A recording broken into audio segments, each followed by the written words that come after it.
বাংলাদেশের জনগণের যে অধিকার, বাংলাদেশের নতুন বাংলাদেশের যে স্বপ্ন, এই স্বপ্ন বুঝিয়ে দেওয়ার জন্য। আর এটা ডক্টর ইউনূস খুবই ভাগ্যবান মানুষ। বাংলাদেশ 2.0 অথবা নিউ রিপাবলিক, এটা ওনার হাত ধরে যাত্রা। উনি একজন নোবেল লরিয়েট, ওনাকে আমরা সম্মান রাখি। যারা উপদেষ্টা পরিষদে রয়েছেন তাদেরকেও সম্মান রাখি। আপনাদেরকে এই কাজটা করে দিয়ে যেতে হবে। এখন হলো আমাদের প্রতি কিছু অভিযোগ রয়েছে বা বাংলাদেশের জনমনে কিছু প্রশ্ন রয়েছে, সেই প্রশ্নগুলোর উত্তর দিচ্ছি। 5 তারিখে আমরা শাহবাগ থেকে ঘোষণাপত্র দিতে পারতাম, কিন্তু ওইখানে একটা বিশৃঙ্খলা সৃষ্টি ঘটানো হয়েছে। 5 তারিখে রাজনৈতিক দলগুলো কেন ক্যান্টনমেন্টে গেল? তারা এখন এসে বলছে যে 5 তারিখে সময় চলে গিয়েছে, 6 তারিখে সময় চলে গিয়েছে, 5 থেকে 8 তারিখ পর্যন্ত রাজনৈতিক দলগুলো বাংলাদেশে কোথায় ছিল? আমি অনেক রাজনৈতিক দলের আমির ওমারা, বিখ্যাত ব্যক্তির সাথে কথা বলেছিলাম। আমাদেরকে ক্যান্টনমেন্টে নিয়ে যাওয়া হয়েছে ফোন দিয়ে, আমরাও কিছু বুঝতে পারতেছিলাম না বাংলাদেশে কি হচ্ছে। তাহলে ভাই আপনি রাজনীতিটা করলেন কেন? জনগণের এই ইমার্জেন্সি সিচুয়েশন আপনি কোনো রেসপন্স করতে পারেন নাই। আপনি কেন ক্যান্টনমেন্টে গিয়েছেন? আপনি শাহবাগে আসতেন, আপনি জনতার কাতারে আসতেন, আপনি যখন জনতা মাঠে তখন আপনি ক্যান্টনমেন্টে। ক্যান্টনমেন্টে আপনি হাজিরা দিতে হয়েছে কারণ গত 15 বছরে আপনি ক্যান্টনমেন্টের পিছনে দরজা দিয়ে হাজিরা দিয়েছেন। ফলত আপনার ওই দিন বাধ্য হয়ে ক্যান্টনমেন্টে আপনাকে উপস্থিত হতে হয়েছে। কিন্তু আমাদেরকে আহ্বান জানানো হয়েছিল, আমরা ক্যান্টনমেন্টে যাই নাই, আমরা জনতার কাতারে ছিলাম। আস্তে আস্তে করে এই বিষয়ে জনমত তৈরি করেছি। কনসেনসাস কমিশনের মাধ্যমে কিভাবে বাংলাদেশে একটি নতুন রিপাবলিক নিয়ে আসা যায় সেই প্রচেষ্টাটা আমরা চালিয়ে যাচ্ছি। ফলত এই দায়ভারটা আমাদের নাই, দায়ভারটা হলো যারা ক্যান্টনমেন্টে যে রাজনৈতিক দলগুলো উপস্থিত হয়েছে তাদের, এবং তাদের এই দায়ভারটা নিতে হবে। আর যদি দায় মুক্তি পেতে চান তাহলে এখনো সময় আছে। এই কমিশনের যে রিপোর্টটা এসেছে সেটা জনগণের প্রাপ্য হিস্সা, যেটা সাইন করে এবং বাস্তবায়ন প্রক্রিয়া গিয়ে জনগণকে আপনারা বুঝিয়ে দিন। এখন এই সংস্কার প্রক্রিয়া যদি আমরা বাংলাদেশে এস্টাবলিশ বা বাস্তবায়ন করতে না পারি তাহলে কি হবে? বাংলাদেশে 1 নম্বর একটা গৃহযুদ্ধ হবে।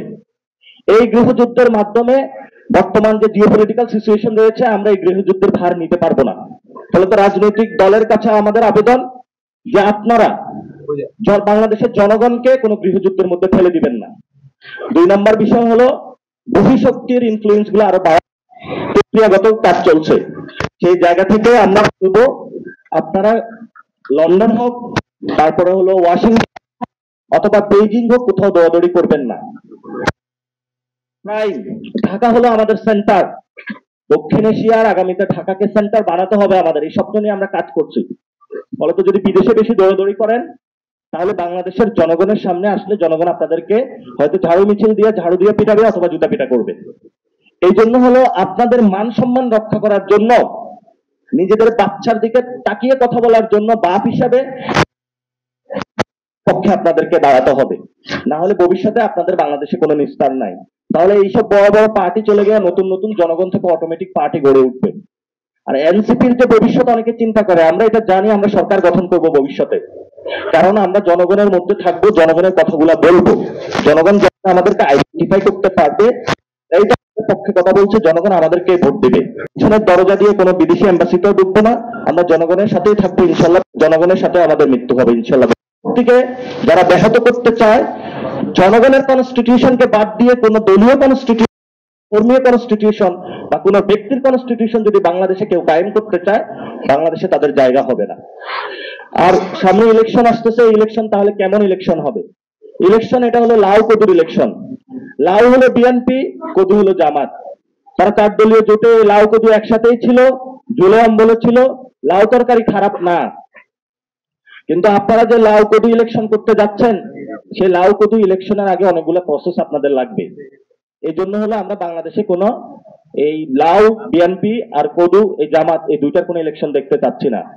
এটা হলো নিজেদের মধ্যে একটা আন্ডারস্ট্যান্ডিং করে একই জোটে ছিল, এখন এসে একটু ভং ধরেছে যে আমরা বিরোধী, তোমরা সরকারে। এই ধরনের জিনিসগুলো বাংলাদেশের সামনে আরো বেশি স্পষ্টত হবে। আর একটি দল তো তাদের হলো 1 পা দিয়ে রেখেছে ইন্ডিয়ার মধ্যে, আরেকটি দল দিয়ে রেখেছে 1 পা পাকিস্তানের মধ্যে।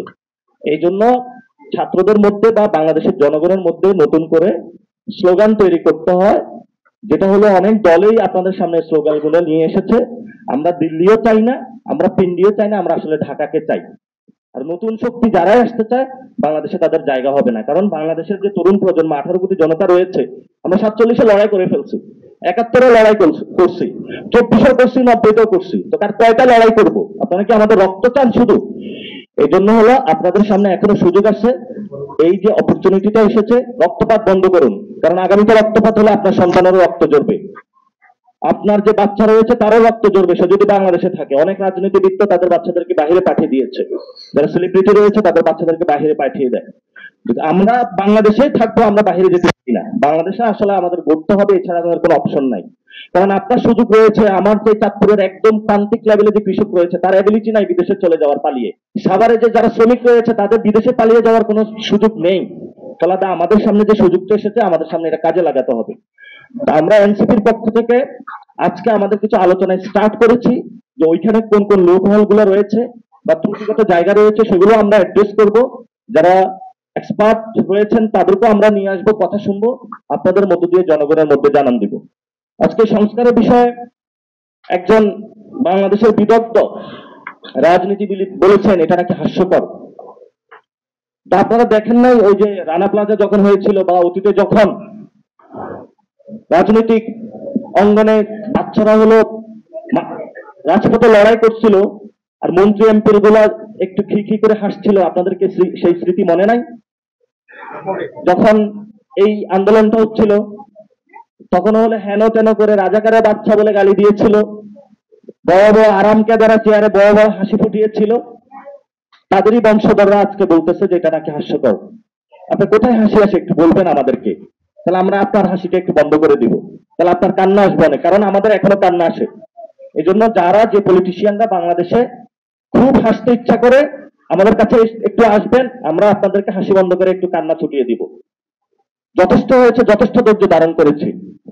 আর বাংলাদেশে আমাদের যারা সৈনিক ভাইরা এই রাজপথে নেমে এসেছিলেন, আমরা সরকারের কাছে আহ্বান জানাবো যে আপনারা এই সৈনিকদেরকে পুরস্কৃত করুন।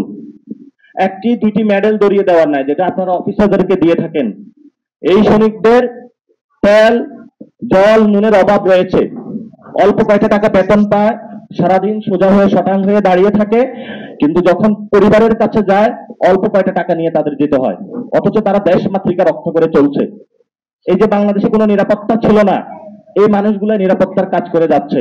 আপনি দেখবেন মাঠে দেখবেন সেনাবাহিনীর লোকগুলা মুখ শুকিয়ে গেছে, তাদের সারাদিন ডিউটি করে একটার পর একটা প্রবলেম তারা সলভ করে যাচ্ছে।